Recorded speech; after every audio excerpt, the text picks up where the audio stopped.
మెడ్ plus లో అదే medicine అదే క్వాలిటీ, మార్కెటింగ్, డిస్ట్రిబ్యూషన్, ఇంకోటి అంటూ వీళ్ళకి అదనపు ఛార్జీలు ఉండవు. అందువల్లే 50 to 80% డిస్కౌంట్ లో మనకు అందిస్తున్నారు.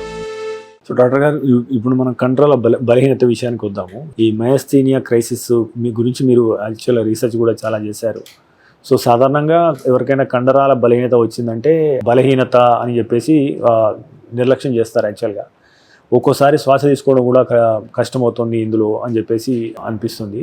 సో అంటే ఈ కండరాల బలహీనత అనే సమస్య ఇది ఎమర్జెన్సీ కాకముందే, సో ఈ ప్రమాదాన్ని ఎట్లా మనం ఐడెంటిఫై చేయాలి, సో దట్ మనం ముందే ప్రారంభంలోనే దీన్ని గుర్తించి చర్యలు తీసుకునే అవకాశం ఉంటుంది. మైస్థీనియా గ్రేవిస్ జనరల్గా ఏంటంటే, ఇప్పుడు మనం న్యూరాన్ వెళ్ళి మజిల్ని స్టిమ్యులేట్ చేయాలి.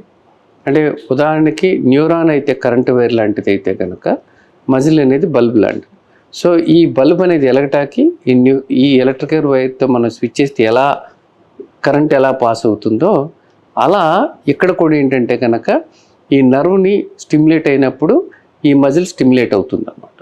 కాకపోతే అక్కడ ఫిజికల్ కాంటాక్ట్ ద్వారా కంటే కూడా మోర్ న్యూరో ట్రాన్స్మిటర్స్ రిలీజ్ అవుతాయి, ఎస్టిల్ కోలిన్ అనేది. ఈ మైస్థీనియా గ్రేవిస్లో ఈ ఎస్టిల్ కోలిన్ రిసెప్టర్ యాంటీబాడీస్ ఉండటం మూలాన, అంటే ఎస్టిల్ కోలిన్ వెళ్ళి దాన్ని అతుక్కోకుండా మజిల్కి యాంటీబాడీస్ అడ్డం పడటం మూలాన వీళ్ళకి వ్యాధి ప్రాబ్లం వస్తుందన్నమాట. సో ముఖ్యంగా ప్రారంభ దశలో కొద్దిమందికి కేవలం ఆక్యులర్ మైస్థీనియా అంటే కేవలం కళ్ళ వరకే పరిమితం అవుతూ ఉంటుంది అనమాట.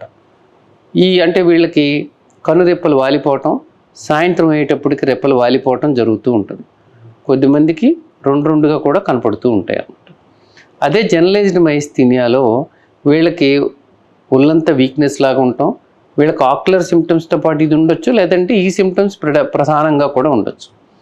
అలాగే వీళ్ళకి మింగుడు పడటం కష్టం లాంటిది, అలాగే ఊపిరి తీసుకోవడం కష్టం లాంటిది ఉండొచ్చు అనమాట. అంటే మింగుడు పడటం కష్టం అంటే వాళ్ళ యొక్క సెలైవా, లాలాజలం కూడా వాళ్ళు మింగలేకపోవచ్చు అనమాట. ఇలాంటి సిమ్టమ్స్ ఉన్నప్పుడు మనం అది బల్బార్ వీక్నెస్ అంటారు. అంటే ఊపిరి తీసుకోవడం కష్టం అవుతుంది, మింగుడు పడటం కూడా కష్టం అవుతుంది.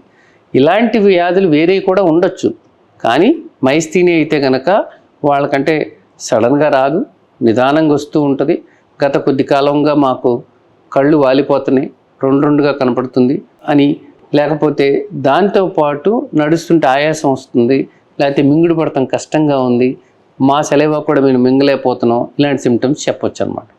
సో ఎవరికైనా సరే అది మైస్థీనియానా లేకపోతే మైస్థీనియా అని అనుకుని వేరే జబ్బు అని చూసుకోవటాకైనా సరే మనం ఎప్పుడూ కూడా ఈ సిమ్టమ్స్ వచ్చిన వాళ్ళని అలక్ష్యం చేయకుండా మనం క్లియర్ కట్గా హిస్టరీ తీసుకొని వాళ్ళకి ఏ స్టేజ్లో ఉందో నిర్ధారణ చేసుకుని దానికి తగ్గ వైద్యం అందించాలి. అంటే ఉదాహరణకు ఆక్యులర్ మైస్థీనియా అయితే కనుక మనం అంత ప్రమాదకరమైనది కాకపోయినా కూడా వీళ్ళల్లో 2 సంవత్సరాలలో సుమారుగా 50% మంది జనరలైజ్డ్ మైస్థీనియాకి వెళ్తారు.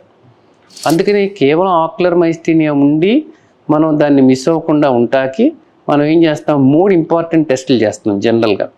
ఒకటి హిస్టరీ తీసుకుంటాం, దాంతోపాటు అది మైస్థీనియా అని అనుమానం వస్తే రిపిటేటివ్ నర్వ్ స్టిమ్యులేషన్ అని ఈ ఎలక్ట్రోఫిజియాలజీ ల్యాబ్లో టెస్ట్ చేస్తాం. దానికి తోడు యాంటీబాడీస్ కూడా పంపిస్తాం, ఎస్టిల్ కోలిన్ రిసెప్టర్ అనే యాంటీబాడీస్ అని పంపిస్తాం. ఈ రిపోర్ట్స్ చూతో పాటు మనం థైమోమా అని ఒక ట్యూమర్ ఉంటుంది మీడియాస్టమ్లో, లేకపోతే థైమస్ ఎన్లార్జ్మెంట్ ఉండొచ్చు, అది ఉందేమో చూస్తాం. ఈ మూడిట్లో కనుక ఏదన్నా పాజిటివ్ వస్తే మనం మైస్థీనియా జబ్బుకి దగ్గరలో ఉండొచ్చు. అంటే ఒక్కొక్కసారి ఒక టెస్ట్ కన్ఫర్మ్ చేయొచ్చు, ఒక్కోసారి 3 టెస్టులు కలిపి దాదాపు మనకి 90% దాకా సెన్సిటివిటీని పికప్ చేసే అవకాశం ఉండొచ్చు. కానీ ఇన్ని టెస్టులు చేసినా ఒక్కోసారి మైస్థీనియాలో అన్ని నెగిటివ్ రావచ్చు. అందుకని అంటే యాంటీబాడీస్ పాజిటివ్ వస్తే కనుక మనకి చాలాసార్లు నిర్ధారణ అవుతుంది ఆక్యులర్ మైస్థీనియాలో. ఆక్యులర్ మైస్థీనియాలో మన ఎలక్ట్రోఫిజియాలజీ టెస్ట్ పాజిటివ్ రావచ్చు, నెగిటివ్ రావచ్చు.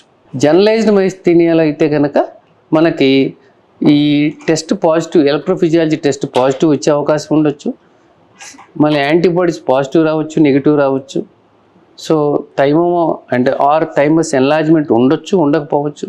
అందుకని అన్ని ఫ్యాక్టర్స్ని తీసుకొని పేషెంట్ యొక్క హిస్టరీని బట్టి మనం ట్రీట్ చేయాల్సిన అవసరం ఉంటుంది. ఈ కండరాల బలహీనతకి అంటే చికిత్స ఎన్ని రకాలుగా ఉంటుంది, సో ఎలా చేస్తారు, ఎంతకాలం పడుతుంది, కొద్దిగా అవగాహన కల్పిస్తారు. మనం ముఖ్యంగా చూడాల్సింది ఏంటంటే కనుక ఫస్ట్ అదొక ఆటో ఇమ్యూన్ డిసీజ్.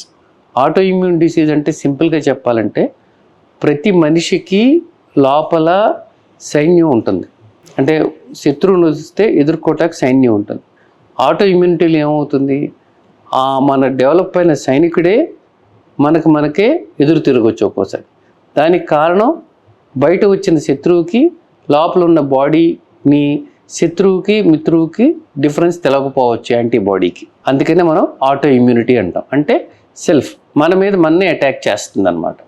సో ఇలాంటివి వచ్చినప్పుడు ప్రాథమికంగా మనం ఏం చేయాలి, సిమ్టమ్స్ని ట్రీట్ చేయటమే కాకుండా ఆ ఆటో ఇమ్యూనిటీని కూడా సప్రెస్ చేయాలి. సో ఆటో ఇమ్యూనిటీని సప్రెస్ చేసే విధానాలు రకరకాలుగా ఉంటాయి. అంటే ఉదాహరణకి స్టీరాయిడ్స్ పెడతారు. అంటే కండరాల బలం ఇంప్రూవ్ అవటానికి మనం పైరిడోస్టిగ్మన్ అని నియోస్టిగ్మన్ అని లాంటి మందులు ఇస్తూ ఉంటాం. అలాగే కాకుండా డిసీజ్ మోడిఫైయింగ్ థెరపీ అంటే ప్రధాన కారణం, వ్యాధికి ప్రధాన కారణం, మూల కారణాన్ని దాన్ని ఎదుర్కోవటం. అంటే ఆ యాంటీబాడీస్ని మనం ఎదుర్కోవాలి. ఆ యాంటీబాడీస్ని ఎదుర్కోవటానికి ఏంటి పద్ధతి, ఒకటి మనం బ్లడ్ని శుద్ధి చేయటం. అంటే దాన్ని మనం ఏమంటాం, ప్లాస్మాఫెరెసిస్ అంటాం. అంటే వాటన్నిటిని బయటికి పంపించేస్తాం ఫిల్టర్ చేసి ఆ ప్రోటీన్స్ని. రెండోది మనం ఐవి ఇమ్యునోగ్లోబులిన్స్ అని ఇస్తాం. అంటే ఈ సైన్యానికి ఇంకో స్పెషల్ కమాండ్ ఫోర్స్ లాగా పంపించి వాటిని బ్లాక్ చేయటం. అంటే నేను చెప్పినంత తేలిగ్గా ఉండదు బాడీలో మెకానిజం. అది నిజంగా చదువుతుంటే చాలా ఇంట్రెస్టింగ్గా కూడా ఉంటుంది అన్నమాట. సో అలా మనం స్టీరాయిడ్స్ ఇస్తాం. స్టీరాయిడ్స్ అంటే ఏంటి, ఒక నిప్పు రాజుకున్నప్పుడు ఒక మొత్తం వాటర్ పోసి ఎలా ఆరిపేస్తామో అలా ఆరిపేయటం. సో అంటే ఫస్ట్ స్టీరాయిడ్ ఇచ్చి ఇవ్వటం వల్ల మనం ఏం చేస్తామంటే కనుక దాన్ని వెంటనే ఆర్పటానికి ట్రై చేస్తాం ఫాస్ట్. అయితే ఎప్పుడు కూడా మనం చూడాల్సింది ఏంటంటే కనుక ఈ 3 ట్రీట్మెంట్స్కి దేని ప్లేస్ దానికి ఉంటుంది అన్నమాట. సో క్రైసిస్ అంటే ఇమీడియట్గా వాళ్ళకి ఊపిరి తీసుకోవడం కష్టం, మింగుడు పడటం కష్టం, వెంటిలేటర్కి వెళ్ళే ప్రమాదం ఉన్నప్పుడు మనం స్టీరాయిడ్స్ మైస్థీనియాలో మెయిన్గా మనం చేసేది ఇందాక మనం అనుకున్నట్లు రక్తం ప్లాస్మాఫెరెసిస్ అంటే ఆ ప్రోటీన్ ఫిల్టర్ చేయటం కానీ ఐవి ఇమ్యునోగ్లోబులిన్స్ కానీ ఇవ్వటం లాంటివి చేస్తాం.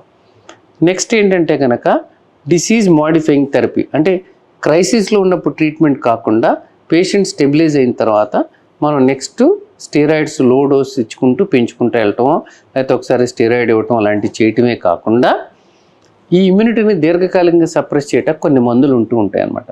అంటే ఉదాహరణకి ఎజోథైప్రిన్ అని, మైకోఫెనిలిట్ అని, ఈ మెడిసిన్స్ ఆ ఇమ్యూనిటీని సప్రెస్ చేయడానికి పనికొస్తూ ఉంటాయి. అయితే ఇప్పుడు మనం చూస్తే రకరకాల మెడిసిన్స్ వాడుతూ ఉంటాం అన్నమాట. ఎజోథైప్రిన్ అని, మైకోఫెనిలిట్ అని ఇలాంటి మెడిసిన్స్ వాడుతూ ఉంటాం. ఇంకా మనకి ఇప్పుడు ఇంకా much safer medications, more aggressive medications, so ఒక ఇంజెక్షన్ తీసుకుంటే ఎక్కువ కాలం ఉండే ఇంజెక్షన్స్ ఇలాంటివి కూడా వచ్చినాయి అన్నమాట. సో ఎప్పుడు కూడా ఆ మైస్థీనియా యొక్క ఏజ్ని బట్టి, లేకపోతే థైమస్ ఉంటే కనుక థైమస్ ఎన్లార్జ్మెంట్ ఉన్నా ఆపరేషన్ చేస్తాం, ఆ థైమస్ని తీస్తాం. ఎందుకంటే ఆ యాంటీబాడీ అదొక ఫ్యాక్టరీ లాంటిది, ఆ థైమస్ గ్లాండ్, దాని నుంచి యాంటీబాడీస్ ప్రొడ్యూస్ అవుతూ ఉంటాయి. ఇక్కడ మనం కేవలం యాంటీబాడీస్ని తగ్గించినంత మాత్రాన ప్రాబ్లం సాల్వ్ కాదు.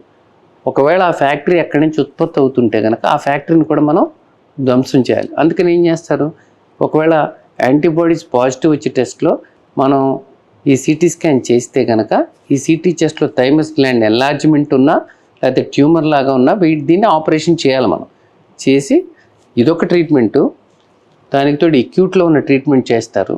అయిపోయిన తర్వాత అప్పుడు నెక్స్ట్ మెయింటెనెన్స్లో వీటిని కూడా చూస్తారనమాట.